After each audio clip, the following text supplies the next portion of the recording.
Hello friends, Meena की रसोई में एक बार फिर से आपका हार्दिक स्वागत है। तो इधर गणेश चतुर्थी का त्योहार चल रहा है और गणपति जी पूरे 10 दिन तक हमारे घर में विराजमान रहते हैं और उसके बाद अनंत चतुर्दशी के दिन उनका विसर्जन किया जाता है। तो जितने दिन गणपति जी हमारे घर विराजमान रहते हैं उतने दिन हम पर डे अलग अलग तरीके के पकवान, मिठाइयाँ, प्रसाद बनाकर उन्हें भोग लगाते हैं। तो चलिए आज बनाते हैं हम गेहूं के आटे के मलाई मोदक। पहली बात तो ये कि इस मोदक को बनाने में आपको ना तो ज्यादा मेहनत करनी है और न ही मार्केट से बहुत सारी चीजें खरीद कर लाने की जरूरत है, क्योंकि इस मोदक को बनाने के लिए मैंने जो भी सामग्री इसमें इस्तेमाल की है वो सब आपको किचन में अपने आराम से मिल जाएगा। तो चलिए फटाफट से हम अपने गणपति बप्पा के लिए ये गेहूं के आटे के एकदम मुंह में घुल जाने वाले मलाई मोदक बना लेते हैं। लेकिन इस शुभ काम को करने की शुरुआत हम गणपति जी के सामने दिए जलाकर करेंगे। तो मोदक बनाना शुरू करें उससे पहले एक बार मेरे साथ बोलिए, वक्रतुंड महाकाय सूर्यकोटि समप्रभ निर्विघ्नं कुरु मे देव सर्व कार्येषु सर्वदा। तो जाहिर सी बात है, गेहूं के आटे के मोदक बनाने के लिए हमें चाहिए गेहूं का आटा। तो इस आटे को मैंने एकदम बढ़िया से छलनी से चाल लिया है। तो बस अब गैस पर चढ़ा देनी है हमें एक कढ़ाई। मोटे तले की कढ़ाई लीजिएगा और कढ़ाई को अच्छे से गर्म करने के बाद सबसे पहली चीज जो हमें इसमें डालनी है वो है देसी घी। तो यहाँ पे मैं थोड़ा अच्छी क्वांटिटी में ही घी ले लेती हूँ। तो ये कुछ नहीं तो कम से कम 1 कलछी घी तो होगा ही। तो अब घी को भी पहले अच्छे से गर्म कर लीजिए और घी जैसे ही गर्म हो जाएगी इसमें हमें ऐड करना होगा आटा। तो यहाँ मैं ले रही हूँ पूरे 3 कप गेहूं का आटा। ये 1 कप, ये हुआ दूसरा कप और ये रहा तीसरा कप। तो ये हो गए पूरे 3 कप गेहूं के आटे। वजन में देखा जाए तो ये 650 ग्राम गेहूं का आटा है। अब इस आटे को हमें अच्छे से भून लेना होगा, लेकिन गैस की लो टू मीडियम फ्लेम पे ही आप आटे को लगातार चलाते हुए भूनिए, क्योंकि अगर आप इसको हाई फ्लेम पर भूनेंगे तो आटे का कलर जल्दी से चेंज हो जाएगा, यानी इसमें जो बढ़िया सा टेस्ट मिलना चाहिए हमारे मोदक में वो नहीं मिल पाएगा। तो आटे को भूनते हुए मुझे लगभग अभी 8 मिनट लगे हैं। बस जब आटे का कलर बिल्कुल हल्का सा चेंज हो जाएगा तभी इसमें हम डाल देंगे सूजी। तो यहाँ मैं ले रही हूँ पूरे 6 चम्मच सूजी। ये बारीक वाली सूजी है। सूजी को इसमें डालने से होगा ये कि हमारे मोदक थोड़े से दानेदार बनेंगे। और अब आटे को और सूजी को एक साथ मिलाते हुए भून लीजिए। इसको भूनते टाइम गैस की फ्लेम लो टू मीडियम ही रखनी है, भूल से भी इसको हाई फ्लेम पर नहीं करना है। देखिए इस तरीके से इसको कंटिन्यू चला चलाकर भून लीजिए। ऐसे करने पर जो घी की वजह से आटे के दाने जैसे बन जाएंगे ना, वो सॉफ्ट हो जाते हैं। और अब देखिए जब आटे का कलर थोड़ा और डार्क हो जाएगा, मतलब जब आप आटे को आधा भून लेंगे, तब पहले गैस को एकदम लो फ्लेम पर कर दीजिएगा और उसके बाद आटे को ऐसे साइड में करिए। देखिए ऐसे बीच में एक जगह बनाइए। ऐसा करने के बाद इसमें मैं फिर से 1 बड़ा चम्मच देसी घी डाल दे रही हूँ और घी जब मेल्ट हो जाएगी तब इसमें हम ऐड करेंगे कुछ ड्राई फ्रूट्स। तो ये 2 बड़ा चम्मच काजू, इनको मैंने एकदम बारीक काट करके ले लिया है। और ये 2 बड़े चम्मच बारीक कटे हुए बादाम, 1 छोटा चम्मच चिरौंजी और देखिए यहाँ पर मैं ले रही हूँ 1 बड़ा चम्मच खसखस यानी पोस्ते के दाने। खसखस अगर आपके पास हो तो जरूर डालिए और अगर नहीं हो तो आप इसे स्किप कर सकते हैं। वैसे तो आप जो ड्राई फ्रूट्स पसंद करते हैं वो डाल लीजिए, ज्यादा या कम भी डाल सकते हैं।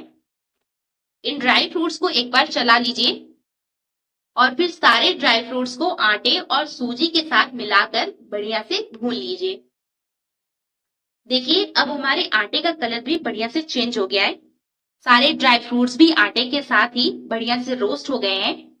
और अब इसमें से एक बहुत ही अच्छा अरोमा, एक बहुत ही अच्छी खुशबू आने लगी है।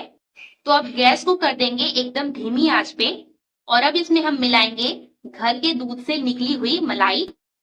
तो मैंने यहाँ पर 1 कटोरी मलाई ली है। तो अभी मैं पहले आधी से थोड़ी ज्यादा ही मलाई इसमें डाल दे रही हूँ। इसको मिला लीजिए बढ़िया से, इस तरीके से मैश करते हुए मिक्स करिए मलाई को।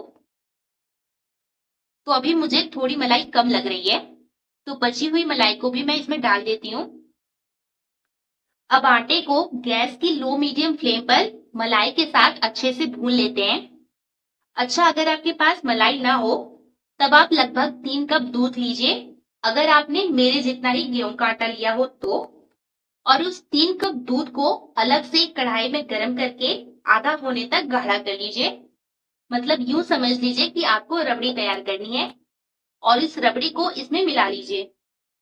देखिए, क्योंकि इसमें हमने अच्छी क्वांटिटी में घी डाला है, इसलिए देखिए इसमें एक अच्छी खासी बाइंडिंग आ रही है। हमने जो इसमें मलाई डाली है, या अगर आप दूध को गाढ़ा करके इसमें डालेंगे तो उससे हमारे मोदक का स्वाद ऐसा आएगा कि बना तो रहे हैं हम आटे से इसे, लेकिन खाने में लगेगा आपको कि ये मावा से बनाए गए हैं। मलाई डालने के बाद भी मैं इसलिए इसको इतना भून रही हूँ ताकि हमारे मोदक की शेल्फ लाइफ ज्यादा दिनों तक बरकरार रहे। देखिए, मलाई के साथ भी हमने आटे को एकदम बढ़िया तरीके से भून लिया है। थोड़ा सा मिक्सचर में लेकर आपको दिखाती हूँ। ये देखिए, जब ये मिक्सचर ऐसे बनने लगे ना, तब हम गैस को बंद कर देंगे। लेकिन अभी थोड़ी देर तक इसको चला लेते हैं। ऐसे ही कढ़ाई में छोड़ देंगे तो ये नीचे से जलने लग जाएगा। और अब इसमें मैं ऐड करूंगी 1 चम्मच के करीब किशमिश। इसको एक बार चलाकर मिक्स कर लीजिए और अब इस मिक्स को हम एक बर्तन में निकाल लेंगे।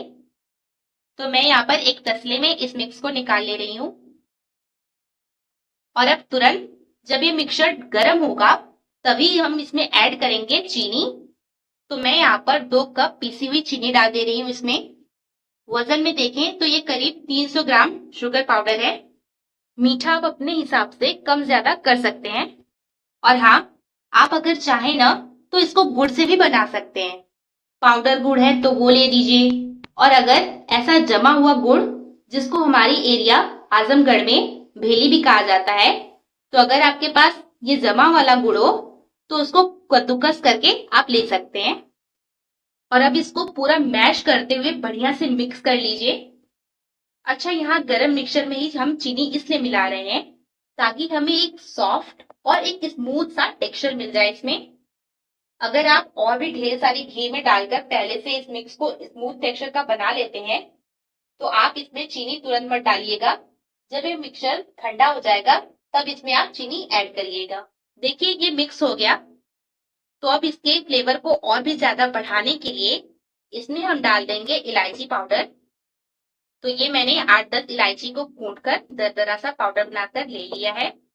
तो अब इलायची को भी हम अपने मिक्सचर में अच्छे से मिक्स कर लेते हैं। तो हाथ में आप ऐसे लेकर चेक कर सकते हैं। अगर आपका मिक्सचर भी ऐसे एकदम सॉफ्ट सा बनने लगे तो समझ लीजिए कि आपका मिक्सचर परफेक्ट तैयार है मोदक बनाने के लिए। तो चलिए अब अपने मोदक बनाना हम स्टार्ट करते हैं। अच्छा, मैं ना यहाँ आपको 2 तरीका बताऊंगी मोदक बनाने के लिए। तो पहले हम मोदक के मोल्ड, मतलब जो मोदक बनाने के लिए ऐसा सांचा मिलता है ना मार्केट में, उससे हम मोदक बनाएंगे। तो इसके लिए आप अपना मोदक का सांचा ले लीजिए। तो सबसे पहले आप सांचे को खोलकर इसमें थोड़ा सा घी लगा दीजिए। मतलब सांचे को घी से बढ़िया से ग्रीस कर लेना है। बार बार लगाने की जरूरत नहीं है, वो आप पे डिपेंड करता है, लेकिन पहली बार जरूर लगाइए। और फिर इसको बंद करके इस तरीके से अच्छे से पकड़ लीजिए। और अब थोड़ा सा मिक्स हाथ में उठाइए और इसे लंबाई में थोड़ा सा बाइंड करना है और सांचे के अंदर इसको दबा दबा कर भर दीजिए। अच्छे तरीके से इसको एकदम ऐसे टाइटली प्रेस करते हुए भरना है। एक्स्ट्रा मिक्सचर को हटा देना है। बराबर कर लीजिए। अब इसको खोलते हैं आराम से और ये लीजिए, बन गया हमारा छोटू सा मोदक। तो अब मैं अपने तरीके से इसको सजा लेती हूँ। तो यहाँ पर मैं अपने मोदक को गणपति जी के चेहरे का लुक देने वाली हूँ। तो यहाँ एक पिस्ते के टुकड़े से मैंने तिलक लगा दिया और यहाँ पे 2 खीरे के बीच से मैंने आंखें बनाने की कोशिश की है। एक सिल्वर बॉल्स लगा दे रही हूँ और ये एक नारियल के टुकड़े से मैंने गणपति जी की तरह सूंड बना दी।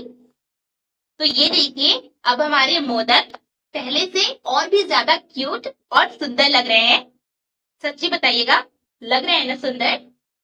तो ये देखिए, ये 2 मोदक मैंने बना लिए हैं। अब इसी तरीके से मैं अपने सारे मोदक बनाकर तैयार कर लेती हूँ।